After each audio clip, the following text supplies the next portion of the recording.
하나님의 말씀 빌립보서 3장 12절부터 16절까지 공독하겠습니다. 내가 이미 얻었다 함도 아니요 온전히 이루었다 함도 아니라 오직 내가 그리스도 예수께 잡힌 바 된 그것을 잡으려고 쫓아가노라. 형제들아, 나는 아직 내가 잡은 줄로 여기지 아니하고 오직 한 일, 즉 뒤에 있는 것은 잊어버리고 앞에 있는 것을 잡으려고 표대를 향하여 그리스도 예수 안에서 하나님이 위에서 부르신 부름의 상을 위하여 쫓아가노라. 그러므로 누구든지 우리 온전히 이룬 자들은 이렇게 생각할지니 만일 무슨 일에 너희가 달리 생각하면 하나님이 이것도 너희에게 나타내시리라. 오직 우리가 어디까지 이르렀든지 그대로 행할 것이라. 아멘. 기도하겠습니다. 하나님 아버지, 오늘도 주의 생명의 말씀에 귀를 기울일 수 있는 은혜의 시간 주심을 감사합니다. 정말 주님께만 집중하는 시간 되게 하시고 오직 하나님의 은혜만을 기대하는 우리 모두가 되게 하여 주시옵소서. 우리 구주 예수 그리스도 이름으로 감사하며 기도하옵나이다. 아멘. 오늘은 저 개인적으로는 굉장히 특별한 날입니다. 택시 운전석에 앉은 지 꼭 8년째 되는 날입니다. 지금 한국 교회가 참으로 어려운 상황 속에 처해져 있지만 특히 개척교회, 작은 교회들은 정말 굉장히 어려운 가운데서 목회를 하고 있습니다. 저 역시 8년 전에 효성동에서 목회할 때입니다. 월세 2달 빌렸더니 건물주가 비워달라 그래가지고 교회 문 닫는 것보다는 택시라도 하면서 계속 거기서 목회를 하기 위하여 마음을 먹었을 때 하나님께서 좀 귀한 목사님을 만나게 하셔가지고 그분이 원래 이제 이래서원 출판사 사장님이었는데 목사님이 되시면서 하나님 앞에 약속을 했대요. 책 만드는 달란트 주셨으니까 그 전도 소책자를 만들어서 무료로 배포하겠습니다. 그렇게 약속을 하셨던 목사님이신데 저를 만나자마자 그 얘기를 하시는 거예요. 목사님이 만약 택시 시작하면 맨 먼저 그 책을 드릴 테니까 손님들에게 한 번씩 나눠주면 좋겠다고 일종의 문서전도가 시작된 거죠. 그래서 시작된 택시가 이렇게 8년 동안 하게 될 것은 제가 미처 예상 못했었어요. 그런데 8년간 하나님께서 만나게 하신 영혼이 12만 명입니다. 정말 이 택시가 참 전도하는 데 있어서는 특별한 공간이구나. 그 작은 공간이지만 목적지까지 가는 동안에 손님과 얼마든지 대화하면서 복음을 제시할 수 있으니까 정말 하나님의 각별한 섭리가 있었다 하는 것을 저는 개인적으로 느끼고 있습니다. 많은 분들이 중보기도 해줬고요. 물론 초창기에는 힐난하는 사람들도 있어요. 목사님 목회만 하셔야지 그게 무슨 짓이냐고, 그래갖고 교회가 얼마나 성장했냐고 그런 분들도 없잖아요. 있었어요. 그러나 호주 시드니에 그 무명의 노인 전도자 있죠. 미스터 제너의 그 일화를 제가 유튜브에서 보고 난 다음에 그 후로부터는 조금도 흔들리지 않습니다. 정말 하나님 앞에 서는 날 주님이 어떻게 평가하실지 거기에 대한 기대감을 가지고 지금도 이제 대기하고 있어요. 로마서 8장 28절에 주님은 이렇게 말씀합니다. 우리 한번 주보에 나와 있으니까 합독을 하겠습니다.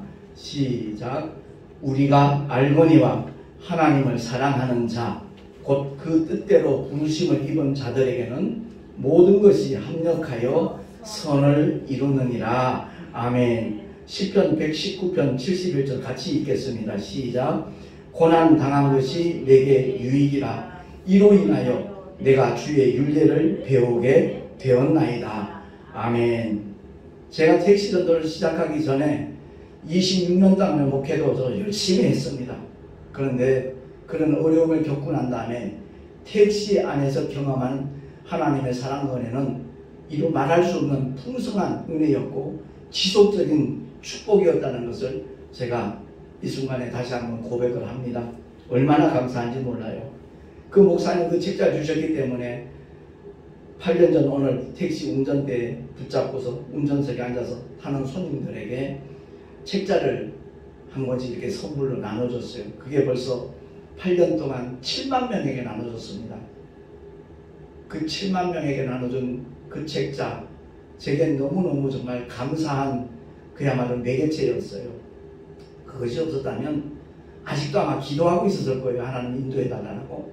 근데 복음을 전할 수 있는 그런 매개체가 주어지니까 자신 있게 시작을 했더니 하나님께서 단계별로 정말 시간이 흐름에 따라서 지혜도 주시고 경험도 주시고 하셔서 지금은 그런 말을 제가 가끔 해요. 택시를 그만두더라도 어디서든지 누구에든지 정말 복음을 제시할 수 있겠다.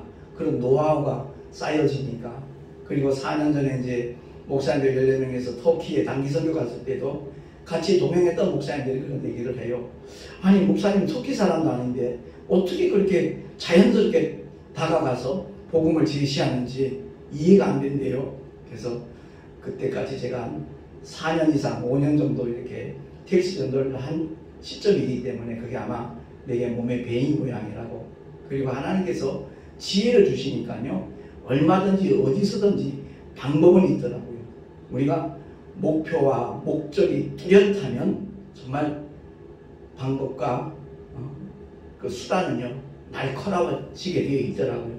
그래서 택시 누적 승객이 대략 12만 명인데 90% 이상이 그 말씀 소책자를 받아갔습니다. 그리고 말씀 소책자가 이제 인쇄가 중단된 이후로는 자체적으로 이렇게 전단지를 만들었어요. 이렇게 전단지를 만들어 가지고 여기 보면 내용이 이렇게 나와 있어요. 누구든지 보면 마음이 이렇게 움직일 수 있는 글귀가 있습니다.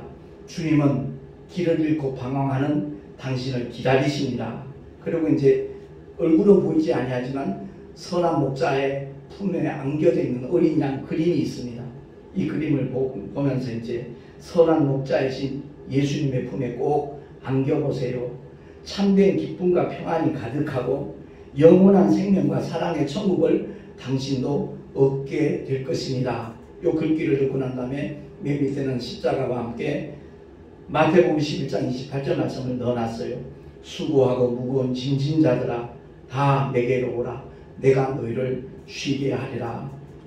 이 글을 듣고 난 다음에 이제 생각지도 않았던 그 새롭게 하소서 실화극장에서 제 드라마를 만들어 가지고 유튜브에 올려놓은 게 조회수가 22만 넘었어요. 그래서 택시를 하며 목회하고 있는 김정호 목사의 감동시라 이렇게 했더니 이걸 찾아보는 분들이 굉장히 계속해서 늘어나고 있어요. 이런 글귀를 넣고 난 다음에 이 전단지 받은 사람 숫자가 한 5만 명 정도 돼요. 그래서 저 나름대로는 굉장히 보람있고 기쁜 마음으로 날마다 즐겁게 택시를 하고 있어요. 물론 혹자는 그럽니다. 이제 나이 70인데 그만두라고 그만큼 했으면 되지 않았냐고 그렇게 말하는 사람도 없잖아. 있어요. 근데 오늘 사도 바울의 고백처럼 표대를 향하여 중단하지 않고 끝까지 쫓아갈 마음입니다. 분명 오늘 본문에도 그렇게 나와 있잖아요.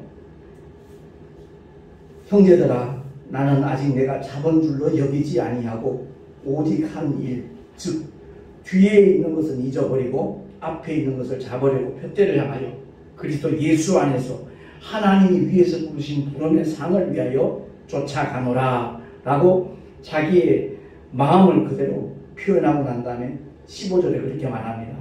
그러므로 누구든지 우리 온전히 이룬 자들은 이렇게 생각할지니 만일 무슨 일에 사도 바울의 생각과 달리 너희가 달리 생각하면 하나님이 이것도 너희에게 나타내시리라. 아멘. 그 침례교단에서 아주 귀한 사역을 하고 계신 윤석조 목사님이 한 25년 전, 30년 전에 그 목회자 세미나 사모 세미나에서 하신 말씀이 생각이 나요. 그야말로 복음 실은 수레바퀴로 잔인하게 우리 육신을 쓰는 사람, 그 사람이 정말 하나님의 사람이다.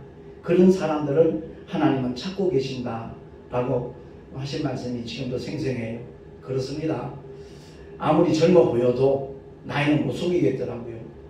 하루에 12시간 운전하고 나면 녹초가 돼요. 그럼에도 불구하고 하나님이 주시는 그 기쁨과 희열은 이루 말할 수 없어요. 정말 그 은혜를 경험한 사람만 알 수 있는 경험이에요. 그래서 사도 바울이 나는 날마다 죽노라라는 그 고백이 어떤 고백인가 하는 것도 이렇게 느끼게 되고요. 그렇습니다. 택시는 복음을 전하기에 가장 특화된 공간이라는 것을 제가 경험하고 있는데, 특히 요즘 시대는 유튜브 시대라고 그러잖아요. 유튜브가 대세다 그래요. 그래서 저도 뭐 4년 전만 해도 하더라도 유튜브하고는 전혀 상관없는 사람이었어요. 근데 제 드라마가 새롭게 와서 제작돼서 방영된 것이 자꾸만 조회수가 늘어나니까 제가 대구서 목회할 때입니다. 영남 대학교 학생들 이제 가까이 경산시에 있는데, 그 친구들이 이제 제가 전도를 하면 그 당시 조회수가 한 19만 정도 됐어요. 목사님 수입 짭짤하시겠어요? 그러는 거예요. 무슨 수입? 그랬더니 광고 수입 들어오지 않냐고. 그래서 내가 제작한 것이 아니라 새롭게 하셔서 CBS에서 제작한 거기 때문에 그쪽으로 아마 그 광고비가 들어가는 걸로 알고 있다. 그랬더니 목사님한테 좀 챙겨주는 거 없나 묻더라고요. 그런 거 없다 그랬더니 제가 또 이제 서울 그 온누리교회에서 특강을 부탁을 해가지고 25분짜리 짧은 거 2개 특강한 게 있어요. 그걸 열어보더니 용기를 자꾸 주는 거예요. 목사님이 직접 유튜브 올려도 충분히 할 수 있겠다고 얘기를 하는 거예요. 그래서 시작된 것이 벌써 2년 6개월 정도 계속 이렇게 유튜브에 이제 동영상을 올릴 수 있는 계기가 되어졌는데, 그렇습니다. 하나님께서는 어떤 환경에 있든 어떤 처지에 있든 하나님의 뜻을 이루기 위하여 몸부림만 하나님께서 돕는 손길들을 허락하신다 하는 것을 생생하게 제가 경험을 하고 있습니다. 그렇습니다. 최근에는 요즘에 이제 그 모델하우스에서 조기 분양 끝나는 바람에 부산에 사는 장로님이에요. 강희성 장로님이라고. 그 장로님이 모델하우스 방문한 사람에 나눠주는 물품을 굉장히 많이 준비를 했는데, 조기 분양이 완전히 완료됐으니까 남잖아요. 택시 전도하는데 도움이 될 거라고 이걸 주시더라고요. 그래서 여기에다가 이제 제가 스티커를 제작을 해서 붙였어요. 다른 것도 안 넣고 그냥 유튜브 채널만 넣었어요. 제 전화번호도 안 넣었습니다. 채널만 넣고, 제가 원하는 것은 이 메시지를 공유하는 게 목적이지 우리 교회 와서 같이 예배드리자 그 자체가 목적이 아니기 때문에. 그랬더니 받는 분들 반응이 참 좋아요. 또 물티슈가 굉장히 고급스러운 항균 99%인가 그렇게 되어 있더라고요. 코로나 시대다 보니까 아주 정말 기쁜 마음으로 즐겁게 받아가면서 유튜브 꼭 챙겨보겠다고 대답하는 사람들이 굉장히 많아졌습니다. 제가 8년 동안 이렇게 택시 전도를 하면서 13년간 제가 부흥사 활동을 했을 때, 한국기독교 영풍회에서 부흥사 할 때 제가 부흥회 갈 때마다 들려주던 예화들이 있어요. 그 예화들 몇 가지를 이제 가는 거리에 따라서, 요즘은 코로나 시대라 그 예화를 직접 들려주진 못해요. 대화를 많이 못하게 하니까. 근데 코로나가 시작되기 전까지는 거리에 따라 이제 몇 가지 예화를 이렇게 들려줘요. 이제 짧은 메시지와 큰 울림이라고 이렇게 유튜브에도 올라가 있습니다만은, 그 중에 이제 인생의 새 친구, 농부와 뿅아리 이야기, 바다 낚시를 간 아빠와 어린 딸 이야기, 이 얘기를 들려주면 상당히 반응이 좋습니다. 인생의 새 친구에 대한 건 뭐 탈무드에 나와 있는 얘기인데, 그것을 단어만 조금 바꿔가지고 어떤 나라의 인생이라는 사람이 살고 있었다. 그에게는 정말 가장 사랑하는 첫 번째 친구, 그리고 두 번째 친구는 그보단 조금 못했고, 세 번째 친구는 그냥 이런만 친구지 별로 뭐 있으나 없으나 별 상관없다고 생각했던 친구가 있었는데, 그 인생이라는 사람에게 그 나라 임금님이 사자를 보냈다. 내일 12시까지 대궐로 입궐하라는 그 전가를 받고 난 다음에, 그 인생이라는 사람은 자기가 한 임금님에게 뭐 칭찬받을 일을 한 것도 아니고, 내가 뭘 혹시 잘못한 것이 있나 불안한 마음이 생겼고 걱정하는 마음이 생긴 거예요. 그래서 누굴 찾아갔겠습니까? 혼자 갈 용기가 안 생기니까 첫 번째 친구지요. 여보게 임금님이 나를 입궐하라고 하는데 자네가 같이 동행해 줄세. 그래서 내가 무죄하다고 좀 변명 좀 해주겠네? 아냐고 이렇게 물어요. 그랬더니 그 기대했던 친구가 이런지야의 거절입니다. 미안하네. 난 같이 갈 수 없네. 딱 돌아서는 거예요. 하는 수 없이 두 번째 친구 찾아갔죠. 그랬더니 그 두 번째 친구가 대궐 입구까지 내가 동행해 준세. 그러나 임금님 앞자리까지는 나도 못 가겠네. 역시 거절이었어요. 별다른 기대하지 않고 세 번째 친구를 찾아갔어요. 그랬더니 그 친구가 내가 동행해 준세. 그리고 임금님 앞에서 내가 자네는 무죄하다고 내가 변호해 주겠네. 그러는 거예요. 이 인생이라는 사람은 바로 저와 여러분입니다. 우리 모두입니다. 그리고 임금님은 물론 하나님이시고요. 그 사자는 바로 죽음의 사자입니다. 죽음의 사자가 우리를 찾아왔을 때 첫 번째 친구, 너 없이는 못 살겠다고 생각했던 그 첫 번째 친구는 바로 쉽게 표현해서 돈입니다. 물질입니다. 돈만 많으면 행복할 걸로 생각하는 사람들 얼마나 많습니까? 돈병철이라는 별명을 가졌던 이병철 씨도 10원짜리 하나 못 들고 갔지요. 그렇습니다. 죽음이 찾아오면 내가 그렇게 기뻐하고 내가 그렇게 애지중지했던 물질은요, 나를 외면합니다. 완전히 상관없습니다. 더 이상 나에게 기쁨도 될 수 없고 소망도 될 수 없고 힘도 될 수 없습니다. 근데 오늘날도 역시 그 돈 때문에 모든 것을 뒤로 하고 거기에만 정말 몰두하는 사람들이 우리 주변에 굉장히 많이 있지요. 두 번째 친구는 바로 말 그대로 친구입니다. 사랑하는 부모, 형제, 가족들이죠. 친지, 이웃들이죠. 그들 역시도 죽음이 날 찾아왔을 때는 만약 나를 매장한다면 매장지까지는 같이 갈 겁니다. 화장을 시키면 화장터까지는 같이 가줄 수 있을 겁니다. 그러나 하나님 앞자리까지는 같이 못 가죠. 세 번째 친구는 누굽니까? 우리를 위하여 대신 십자가에 못 박혀서 피 흘려 죽으셨다가 사흘 만에 부활하신 인류의 구주 되신 하나님의 독생자 예수 그리스도십니다. 때로는 그러잖아요. 교회를 다니면서도 왜 이렇게 주일이 빨리 다가오냐고 귀찮게 여겨요. 성가시게 생각할 때도 있어요.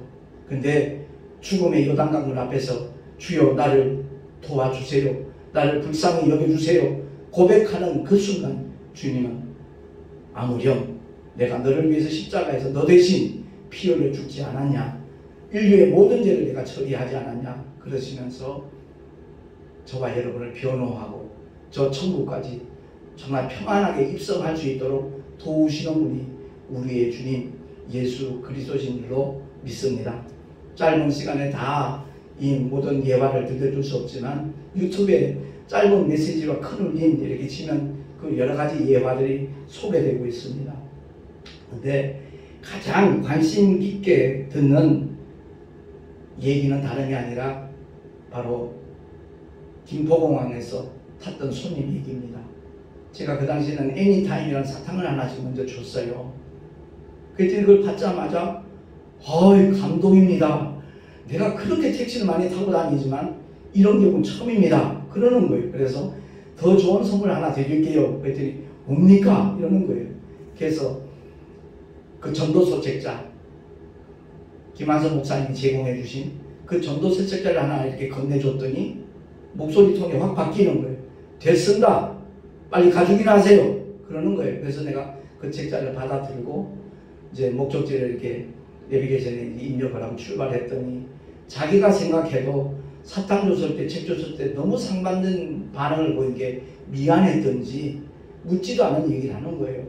사실 저는 박수무당입니다.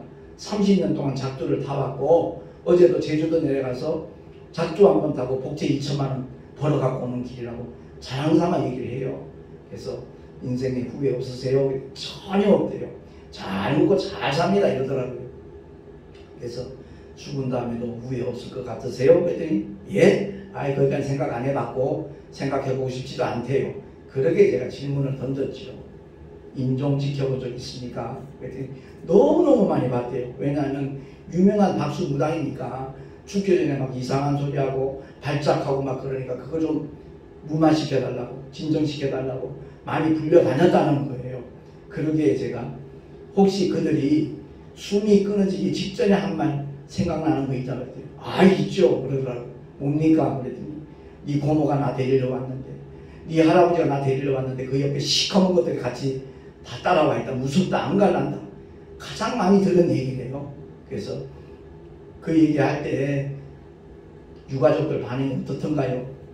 죽을 때가 되니까 헛것이 보인다고. 왜냐하면 그런 현상이 일어나고 난 다음 1, 20분 안에 거의 숨이 끊어지니까 자기도 그 말을 참 많이 했다고 얘기를 하더라고요. 그러게 제가 그때부터 얘기를 좀 했습니다.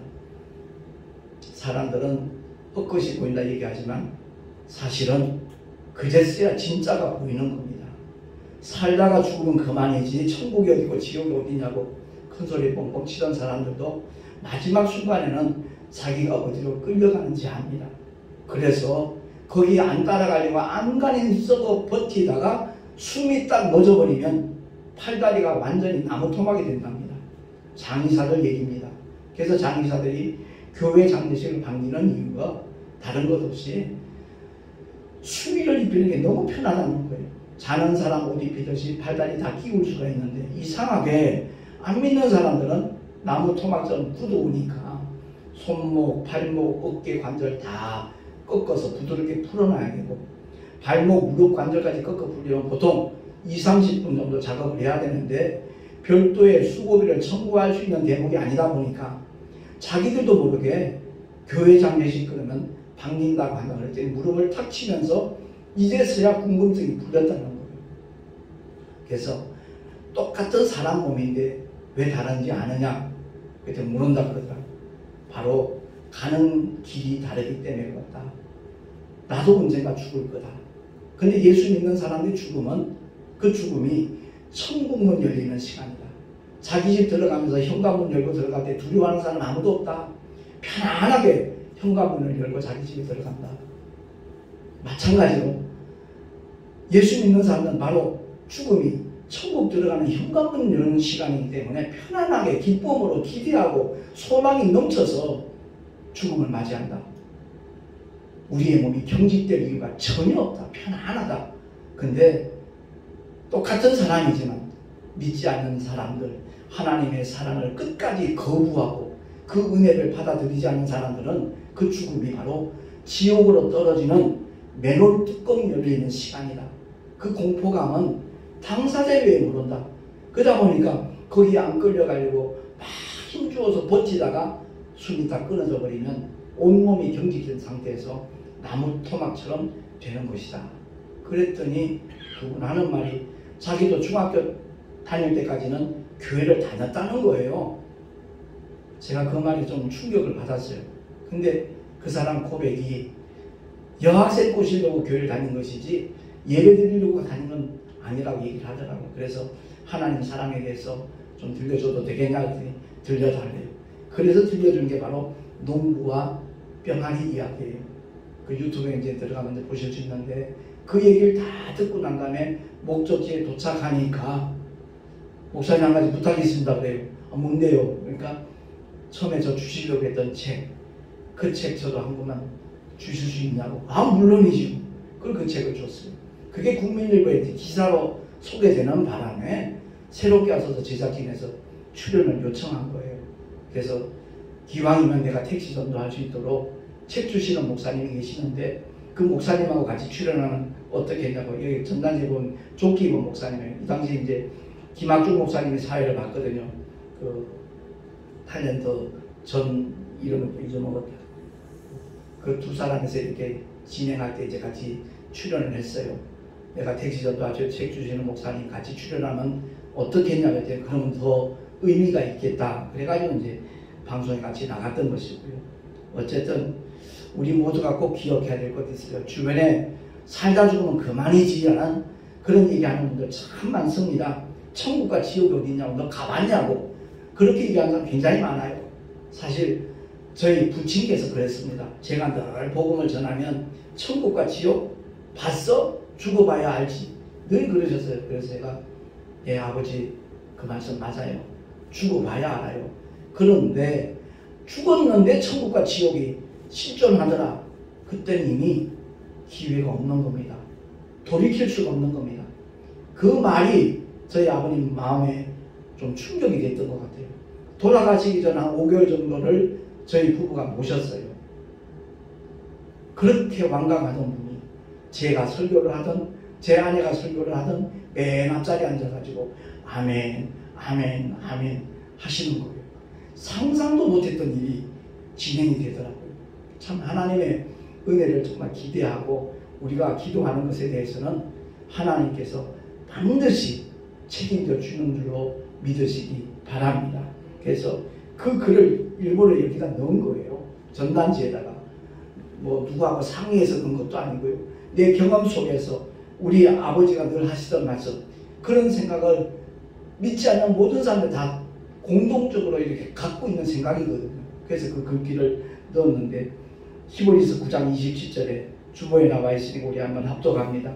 시작. 한 번 죽는 것은 사람에게 정하신 것이요 그 후에는 심판이 있으리니 아멘. 주님이 이 땅에 오신 목적은 우리가 심판에 이르지 아니하도록 주님은 이 땅에 오셨거든요. 말씀이신 하나님이 육신을 입고 오신 이유는, 그 목적은 우리를 대신해서 피 흘려 죽어주시기 위해서, 그 대속의 죽음 때문에 영이신 하나님이, 말씀이신 하나님이 성육신 한 사건이 바로 성탄절의 사건이거든요. 그렇습니다. 한 번 죽는 것은 하나님이 정하신 이치예요. 어느 누구도 피할 수가 없어요. 반드시 그 죽음은 우리를 찾아오게 되어 있습니다. 근데 오늘날 우리 대한민국에서 일어나는 사건들 중에서 자살하는 사람이 왜 그렇게 많습니까? 그건 그야말로 지옥 형벌을 앞당기는 길이에요. 심지어 교회를 다닌다는 사람이, 예수를 믿는다는 사람이 힘들고 어렵다고, 고통스럽고 괴롭다고 스스로 목숨을 끊는 사람은 가룟 유다가 간 길을 똑같이 따라가는 거예요. 정말 이것만큼은 우리 한국교회에서 강하게 좀 외쳤으면 좋겠어요. 아무리 힘이 들고 어려워도 자살만큼은 해서는 안 된다. 그건 하나님의 생명에 도전하는 행위다 라는 것을 깨워주면 자살률이 분명히 줄어들지 않을까, 저 개인적으로 그렇게 생각을 하고 있습니다. 아울러 사도 바울의 고백을 한번 보자고요. 고린도후서 4장 18절입니다. 시작. 우리의 돌아보는 것은 보이는 것이 아니요 보이지 않는 것이니 보이는 것은 잠깐이요 보이지 않는 것은 영원함이니라. 아멘. 누구나 행복하기를 원하죠. 행복을 원치 않는 사람 없을 겁니다. 이 세상 사는 날 동안 한평생 부자와 거지 나사를 나오는 그 부자처럼 돈 많이 벌고 풍성한 삶을 누렸다고 할지라도 그것으로 그야말로 영원히 마감이 된다면 불행한 인생의 주인공이 되는 그 뿐이잖아요. 거지 나사로 아무리 고통스럽고 괴로움 속에 있을지라도 하나님께서 그 영혼을 취하여 가시는 순간까지 그는 하나님의 위로를 받으면서 믿음을 지킨 사람이거든요. 그러니까 부자는 그 당대에 그렇게 유명한 사람, 인기 있는 사람이었을 텐데 성경에는 그 사람의 이름이 소개되지 않았습니다. 그러나 가장 처참하고 비참하고 불행한 삶의 연속이었을지라도 거지는 그 이름이 나와 있거든요. 나사로, 하나님의 위로라는 뜻입니다. 저와 여러분이 이 세상 사는 날 동안 참 힘들고 고통스럽고 괴로운 일 겪지 말라는 보장 아무도 없습니다. 그 현장에 있을 때, 그 중심에 있을 때 하나님의 위로를 구하는 사람, 그 사람이 진짜 참 믿음의 사람이라는 것을 기억을 하고 늘 주님만을 의지하며 나가는 저와 여러분 되시기를 예수 이름으로 축원합니다. 눈에 보이는 세계가 전부가 아니라는 것을 우리는 늘 기억을 해야 됩니다. 그래서 아브라함의 경우 더 나은 본향을 사모했다라고 말하잖아요. 그 더 나은 본향은 이 세상에 있는 게 아니잖아요. 하늘에 간직하신 것이거든요. 하늘에 있는 겁니다. 그러므로 우리 모두가 신앙생활 하면서 어떤 사람은 잘 먹고 잘 살기 위해서, 아니면 자기의 어떤 질병에서 자유함을 누리기 위해서 신앙생활을 시작하는 사람 많습니다. 그건 하나의 계기로 끝나야지 그 자체가 목적이 되면 그 사람 역시도 하나님과 상관없는 사람이 될 수가 있다는 사실입니다. 주님은 우리에게 믿음의 결국인 영혼의 구원을 받아서 아버지의 영원한 집, 그 아름다운 천국에서 영생 복락할 수 있도록 하기 위하여 죄의 문제를 처리하시기 위해서 독생자를 이 땅에 보내신 분이 저와 여러분의 아버지라는 것을 꼭 기억을 하고요. 그야말로 성경이 구약과 신약으로 나눠져 있잖아요. 그 구약 율법은 인간에 대한 하나님의 진단입니다. 그 정의가 뭐냐면 의인은 없나니 하나도 없도다. 그게 바로 율법이 선언하는 거예요. 복음은 뭐죠? 죄인을 위한 하나님의 처방이에요. 오직 의인은 믿음으로 말미암아 살리라 라고 로마서 1장 17절에 사도 바울을 통하여 선언하고 있습니다. 그렇습니다. 우리 모두가 다 하나님 앞에 정말 피할 수 없는 죄인이라는 것을 깨닫고 그러기에 메시아를 만날 수 있는 조건이 갖춰진 거예요. 죄 있는 자만이 메시아가 필요한 겁니다. 그래서 오직 의인은 믿음으로 말미암아 살리라 그랬으니까 예수 그리스도를 믿고 나의 구주로 영접하는 하나님의 사람들이 되셔서 하나님의 자녀의 권세를 누리며 이 세상을 이기고 죄악을 이기고 나 자신도 이길 수 있는 하나님의 사람들 다 될 수 있기를 예수 이름으로 축원합니다. 제가 아까도 말씀드렸지만 주변의 혹자는 그만큼 해서는 되지 않았네 그만두라고 얘기하는 분들 참 많아요. 그만큼 몸이 힘들지 않냐고. 물론이죠. 근데 육신이 힘든 만큼 하나님께서 또 위로하셔요. 또 돕는 손길들을 허락해 주셔요. 제가 이제 70 딱 되면서부터 몸이 좀 다르다는 걸 사실 느껴요. 근데 내 주변에 귀한 믿음의 집사님을 통해서 또 그분은 이제 대구에 사시고 한의원에 경산에 있는데 우리의 육신은요 땅의 소산물이 공급이 돼야 돼요. 근데 한약재는 전부 다 땅의 소산물로 만든 거예요. 그것을 통해서 지난번에 한번 대구 내려갔을 때 일부러 진백을 한번 하고 거기에 필요한 영양소들을 이렇게 조제를 해서 보내주셨는데 너무너무 도움을 많이 받고 있어요. 어쨌든 한 줌의 흙으로 돌아가는 그 순간까지 저는 그 택시전도에 대한 비전을 갖고 있어요. 자부심도 있지만 비전을 갖고 있어요. 그것은 다름이 아니라 다니엘서 12장 3절에 선언했듯이 우리 한번 주보에 맨 밑에 나와 있으니까 한번 합독을 하겠습니다. 시작. 많은 사람을 옳은 대로 돌아오게 한 자는 별과 같이 영원토록 비추리라. 아멘. 어제도 만난 한 다른 교회 집사님이신데 열심히 전도하시는 분이에요. 참 전도가 너무너무 힘들어요 목사님 그러더라고요. 그래서 전도에 대한 개념을 우리가 바꿔야 됩니다. 꼭 전도해서 우리 교회에 출석시키고 등록시켜야 전도한 걸로 간주하는 이 풍토를 빨리 깨뜨려 버려야 됩니다. 씨 뿌리는 자의 비유를 통해서 우리는 분명히 기억을 해야 되겠습니다. 주님이 어디가 옥토인지 어디가 길가인지 어디가 가시덤불인지 어디가 돌짝밭인지 그거 살펴보고 씨를 뿌려라 말씀하신 적이 없다. 우리는 이 복음을 제시만 하면 된다. 더더구나 이 유튜브를 통해서 이 동영상을 이렇게 소개만 해도 그것도 하나님께서는 정말 아름답게 선하게 인도하시는 분이 전능하신 하나님이시니까 그야말로 유튜브 채널 소개하는 것만 하더라도 전도의 일환이 될 수 있다. 이게 목사님 말씀 맞아요. 정말 전도는 내가 출석하는 교회에 몸집 키우기 위한 수단이 아니라 정말 영혼을 살리기 위한 생명의 씨앗을 뿌리는 행위라는 것을 우리가 기억을 하고 누군가 그래요. 8년 동안 전도해서 교회 얼마나 부흥했냐고 그 얘기를 해요. 제 아내가 저 뒤에 있지만 8년 전에 저희가 이제 열방교회를 시작할 때 우리의 목표를 달리 세웠어요. 교인들이기 위해서 우리 목회하지 말자. 정말 예수 그리스도의 제자가 될 수 있도록 하기 위하여 복음의 씨앗 뿌리는 데만 우리가 역점을 두자라고 시작을 했어요. 그랬기 때문에 택시 전도를 그렇게 8년 동안 하면서 우리 교회에 출석한 사람 20명도 안 돼요. 대구에서도 마찬가지, 그전에도 마찬가지. 그럼에도 불구하고 기대감을 갖는 것은 하나님께서 모든 과정을 보시니까. 그리고 어느 곳에 있든지 민들레 홀씨의 법칙과 똑같아요. 정말 그 민들레 홀씨가 싹이 날 수 있는 조건만 갖춰지면 어디서든지 똑같은 생명력을 나타내는 거거든요.